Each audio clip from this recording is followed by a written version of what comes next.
Once again, Zero Hedge. You want to talk about an unbelievable provider of information.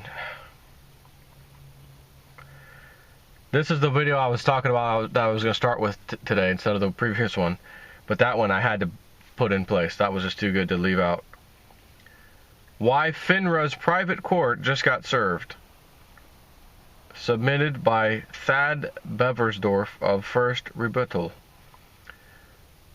Why the FINRA's private court just got served. Lately, I've had a lot of people reaching out to me asking, why do you provide all this research around the marketplace for free? What's the catch? And I've also decided to tell my story. I'm about to provide a very candid account of how I went from a 7-figure banking career to effectively unemployable without ever having breached so much as an employee handbook rule. But let me make it very clear, this is not a victim piece. This is a public awareness announcement. While the story reads like a Hollywood movie, my hope is that it shines a light and ignites some much-needed discussion of the oft-hidden and thus ignored graft that permeates our most fundamental societal institutions. In this intricate account, I describe the insidious relationship between FINRA and the banks, the effects of which can be seen in the cocksure culture of management across the entire sector, and that is about to get far worse. However, this is but one root in a forest of consequences impacting everyday people. The New York Times recently published an in-depth expose on the increasing use by corporations of private courts to handle customer and employee disputes. The waiving of one's rights to civil litigation in lieu of these private courts is typically buried in the fine print within customer agreements and is simply a non-negotiable part of all financial services sector's employee contracts. Which I will tell you I find interesting too, because when we rented this house, recently this year, we got this house in January, it pretty much said if you want to lease this house from us or rent this house from us, you agree that if there's any issues, you will bypass the court and go to mediation with us. And I'll be honest with you, that should really be illegal, because you have the right to go to court in this country. Wrongdoing, go to court, not a third-party mediator. As a prospective employee, you either waive your right to civil litigation in lieu of a private court, or you don't work in finance. It's that simple. The New York Times investigation highlighted the injustice of being forced into these private courts and the chill effect they create from litigating even the most egregious corporate behavior. Now, the New York Times piece did a great job explaining the broad issues, but the broad issue discussions never do the depth of depravity, the justice it deserves. To really expose the level of corruption, one needs to expose the devil in the details, and so I'm going to invite you inside my story so that you can see it firsthand. It's the only way to persuade you that a serious problem truly does exist. I implore you, especially those of you in the financial sector, do yourself a favor and take the 20 minutes to read this piece in its entirety. I can guarantee the ending will have you questioning whether this is real or fiction. I assure you, to my dismay, this is all too real. And look, I was a banker for 15 years. I know many of you are rolling your eyes and saying to yourself, there's no crying in banking, and trust me, I agree. But when I found myself in a situation where my business was being locked down, my relationships were being destroyed, and I was being threatened with a lawsuit if I breached my non-compete, I had to stand up. I had nothing more to lose, or so I thought. And in the only industry that is allowed to magically generate profit on 9 times the capital it actually has, fractional reserve lending, we can lend out 9 times what we actually have in the accounts, for a management team to risk additional public ire by underlining the injustices of its kangaroo court seems to me not only self-defeating, but to be encouraging a fight. Well, they got one. And how the wheels came off. It all started back in early 2012 when my boss, over lunch, said to me, "Hey, Thad, what would you think about transitioning our group to a new house?" Now, at the time, our desk was generating about $100 million top line for a top-tier investment bank. My response was, well, what are the numbers? Pretty good, he said. And with that simple exchange, I began my journey down the proverbial rabbit hole. Where I ended up, however, was far from Wonderland.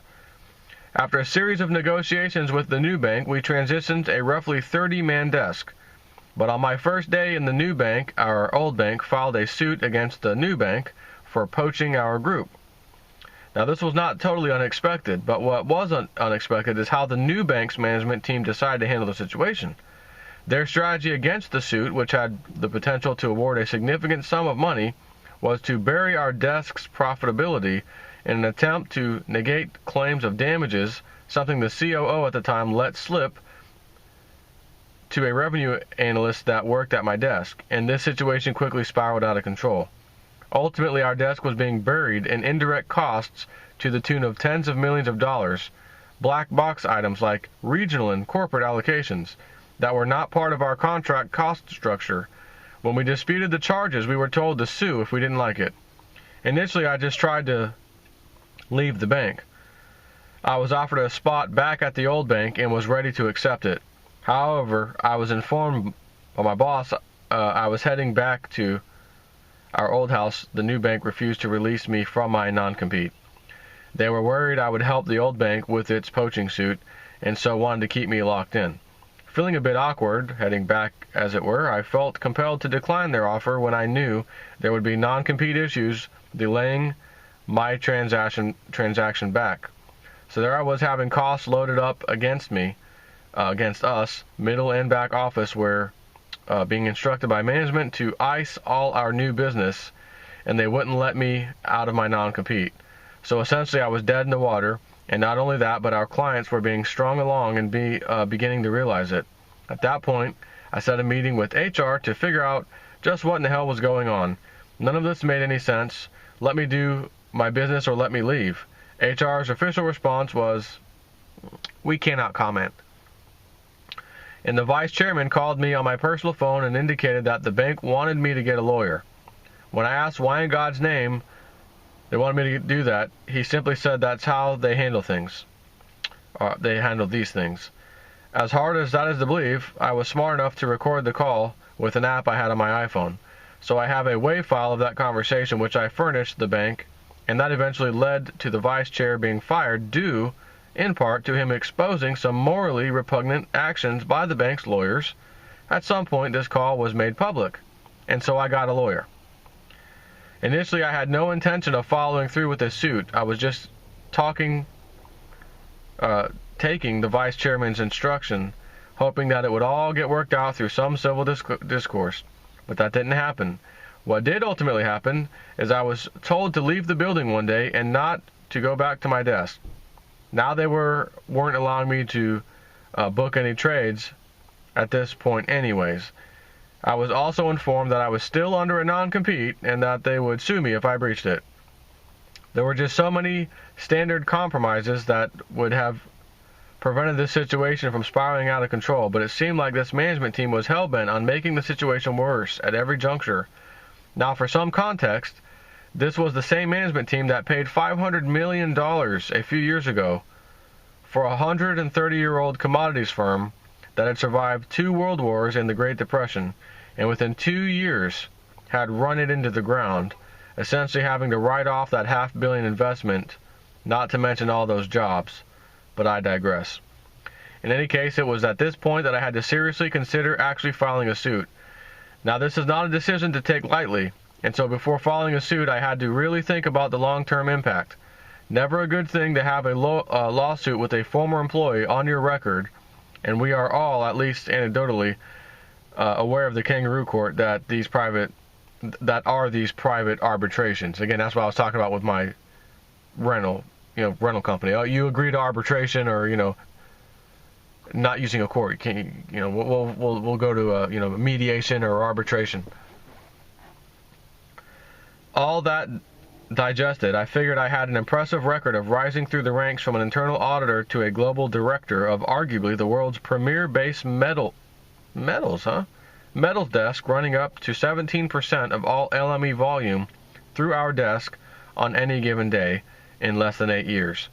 To boot, I hold an MBA from the University of Chicago with 4 concentrations, and so even if banking no longer wanted me, opportunities would surely knock, right?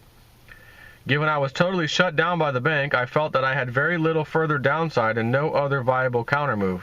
This management team was starving our 30-man desk.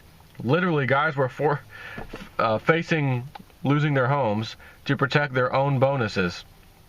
And on top of it, these banks' board had just made the CEO the highest paid banker on Wall Street with a $78 million payout.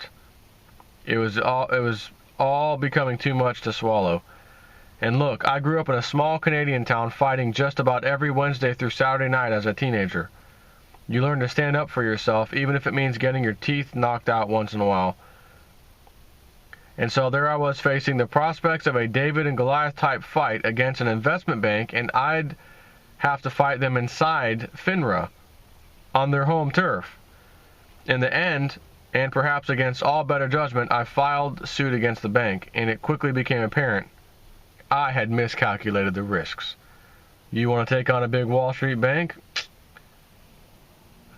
They'll crush you. And he says, enter FINRA arbitration. So my lawyer, Neil McKnight, an incredibly bright but also scrappy guy from a small but well-respected law firm in Chicago, filed my claim against the bank, now my former employer, with FINRA Dispute Resolution Incorporated. When you enter this arbitration process, you actually sign a contract with FINRA's subsidiary arbitration firm.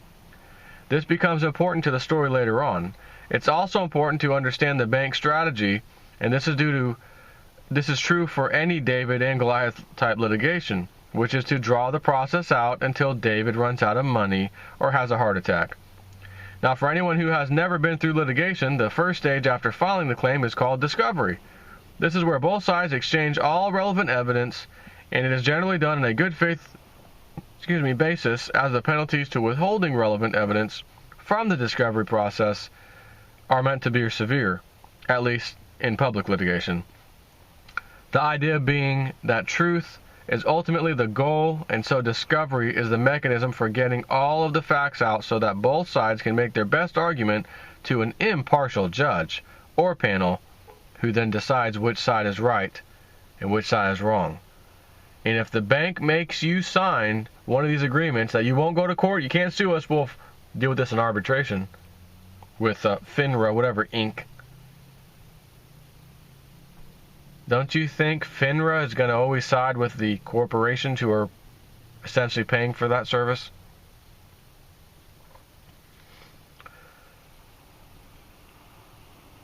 The enforcement of this process is extremely important because the banks owns all of your work-related materials, meaning you are legally prohibited from having these materials maintained outside of a work environment. This means all of the items you know exist on the bank servers, and the only way you can prove they exist is through discovery. So right from the start, we found ourselves beholden to a private court to enforce a fair discovery process, without which we could not argue our case. Our discovery process began in January 2014, and as of last month, some 2 years later, we had yet to receive the documentation owed to us by the bank. Now, if you are the bank and you know you can get away with not producing damaging evidence, well, that's exactly what you'll do. And that's exactly what happened. The bank refused to fulfill its good faith obligation on discovery, and so we were forced to motion for the arbitrators to compel the bank to provide all relevant materials.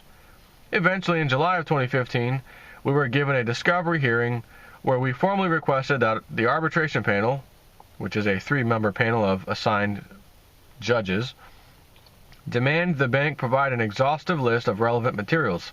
To our surprise, the panel strongly sided with us and ruled by imposing an explicit and significant list of items that the bank would have to provide to satisfy their obligation of discovery. At this point, I was beginning to feel like maybe I would get a fair shot. The deadline for the bank to fulfill the panel's ruling was September. Well, September came and went, and while we received a few additional documents, the bank had essentially ignored the panel's ruling. And so we motioned the panel to sanction or penalize the bank for ignoring the panel's own ruling. However, before the panel ruled on this motion to sanction, the bank responded by indicating that they couldn't produce some of the items because they had destroyed that evidence. The bank disclosed this in a manner as though it was a viable defense. Turns out the evidence they destroyed were all of the phone calls in and out of my trading desk. Now, not only does the bank have a good faith obligation to maintain these calls for litigation, as well as a regulatory requirement to maintain these calls, but at the outset of this arbitration, we sent a formal letter demanding the bank maintain those calls as they were such a key component of our case. And so upon realizing the bank had destroyed these calls, we motioned for further sanctions against the bank for not only refusing to fulfill the panel's ruling on discovery, but now destroying key evidence. About a month later, we received the panel's response to our motions for sanctioning the bank. Quote, "Motion denied." That's right, the arbitration panel of judges was refusing to hold the bank accountable for disregarding the panel's own ruling on discovery and additionally for destroying key evidence. And the panel had denied the motion without so much as a one-sentence explanation. With that, all hopes for a fair and equitable arbitration had just disappeared. I'll be honest, for a moment I was quite literally stunned when my lawyers told me of the panel's decision. But then it struck me like lightning. My fight wasn't with the bank. The behavior of the bank is just a symptom of a much deeper problem. This management team didn't have the smarts to do anything other than paint by numbers. That is to say, they were working within the system that actually rewards abhorrent behavior by way of absolute impunity. We see it so often, we no longer pay it any mind. At this point, I decided my fight needed to focus on the system itself, and I was going to use the system's own foundation of corruption to bury it. And so my lawyers pushed for a second discovery hearing, which we got this past December. In this hearing, I wanted my lawyers to essentially force an up or down vote by the panel on allowing an outside third party to conduct independent electronic discovery of the bank's data and electronic communications, something FINRA itself commonly uses when it's targeting a bank for review. Alternatively, we would accept the bank's certifying, essentially swearing under oath, that they had produced in discovery, what they had produced in discovery was a complete and exhaustive furnishing of materials under the panel's own ruling, a standard part of any public investigation, and was also added to FINRA arbitration customer disputes in 2013, but not employee disputes. The idea was to force the panel to declare a record that they either could or couldn't order the imposition of a third party for discovery or a certification by the bank. Without either, there was absolutely no reasonable expectation that we would ever receive all the materials owed us for discovery. Remember, the bank failed initially on its good faith obligation for discovery and then on its adherence to the panel's ruling on discovery. They then admitted to destroying key evidence, and they did so because they knew there would be no consequence to any of it.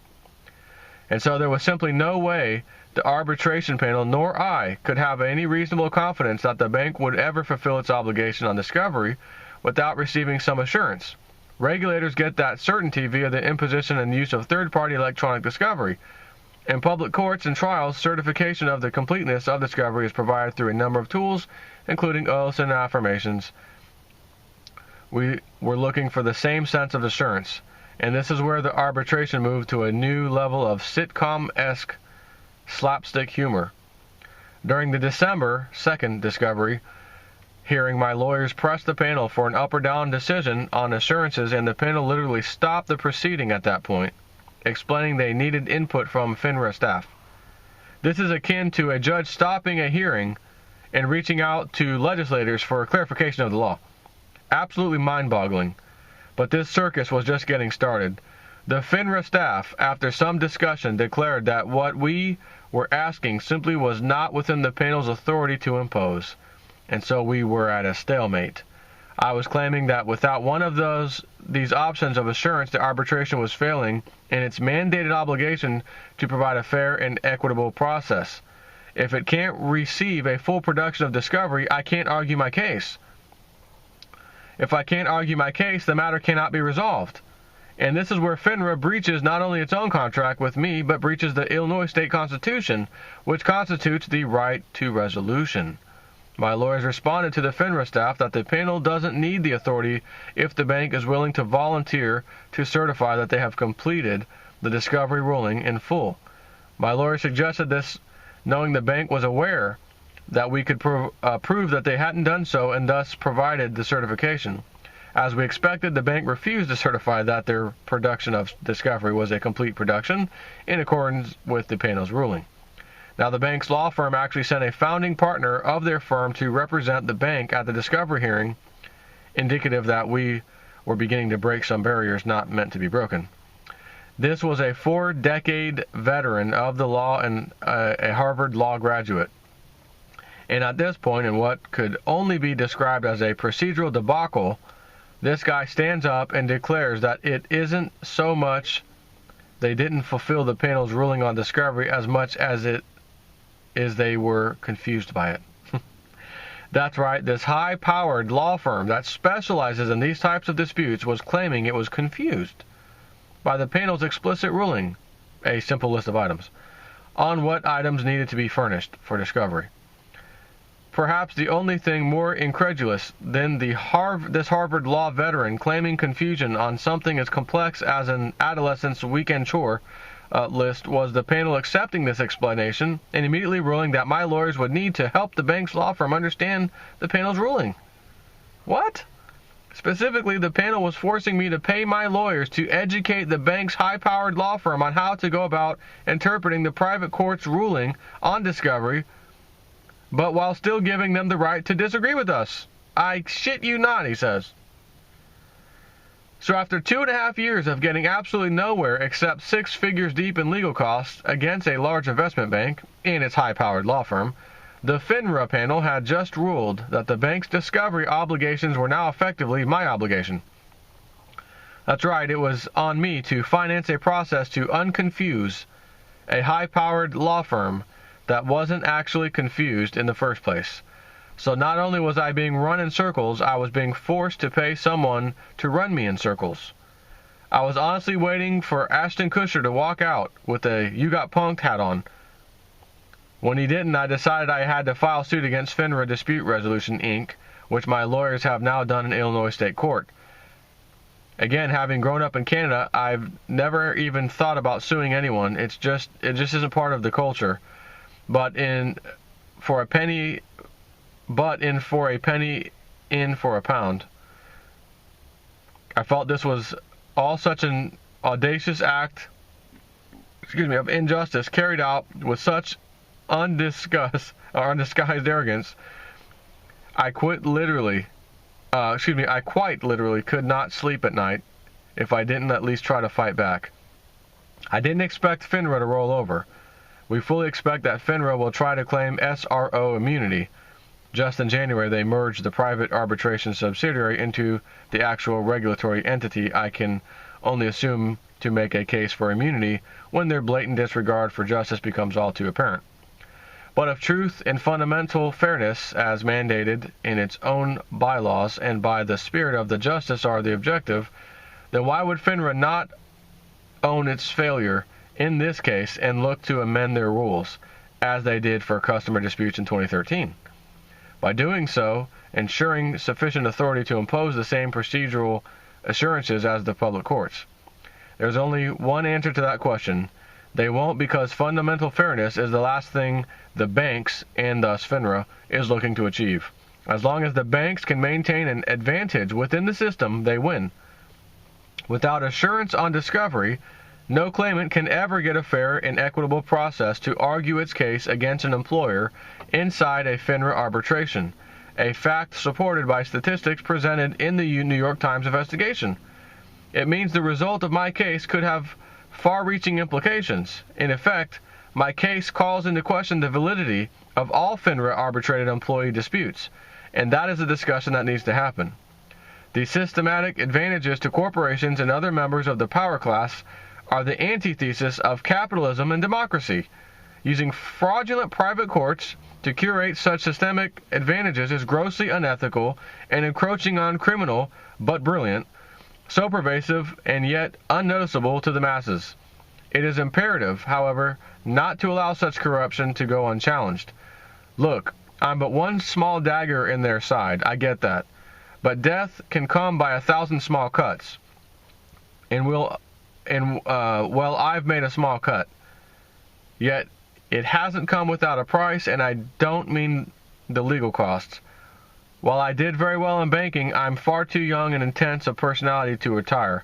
But 2.5 years on, and I can't get beyond HR department's initial screening process in any industry. He says, thank you, Google. The real cost of standing up to a system not meant to be stood up against is perhaps giving up one's natural path. It is a loss far greater than money. An opportunity for the camaraderie and wit of being part of a small and highly competitive group of my peers in an environment that shares my obsession for being brighter and righter seems to be slipping away. And so despite having a highly successful professional track record, a top 5 business school MBA, and choosing to continue providing value to the sector without compensation, having publicly predicted the August crash on August 2nd, the January crash on January 4th, and the February 26th calling for a major decline in VIX, accompanied by higher S&P price level ranging from 2000 to 2030 until May, give or take, not to mention an average zero hedge contributor rating of 4.8 stars out of 5, being a member of David Stockman's Contra Club, and being regularly published on a slew of financial and public policy publications, I will in all likelihood end up being the world's most financially sagacious barista, and maybe, just maybe, that ain't such a bad life if I can sleep at night knowing I fought the good fight.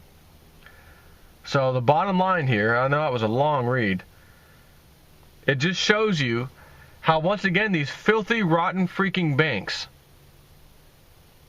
always have it so that in any worst-case scenario, they win. Just like the Department of Homeland Security or FBI or whoever, they got to go get somebody. They don't go to a normal court. They go to the FISA court. Secret court, who are the judges? We don't know. It's private information. Are they even really judges? We don't know. It's private information. It's top secret. But they can sign a warrant. They can sign a phone tapping, whatever warrant, spy on you warrant, whatever. You may not even know about it. Once again, so what do the banks do? The banks have their own private court, and it's this litigation, arbitration crap. Privately owned company that acts as a court, and even allows the bank to say, we destroyed evidence. We destroyed evidence. That's why we can't produce it. Oh, okay. In that case, your motion's denied. Okay, then find them, do whatever you need to do, and you probably should side with me because they just admitted they destroyed the evidence. Nope. No, we're not going to do it. You know, prior to 2012, I was really into the whole Mayan calendar thing. Man, is there really going to be something that's going to happen? Is it just whatever?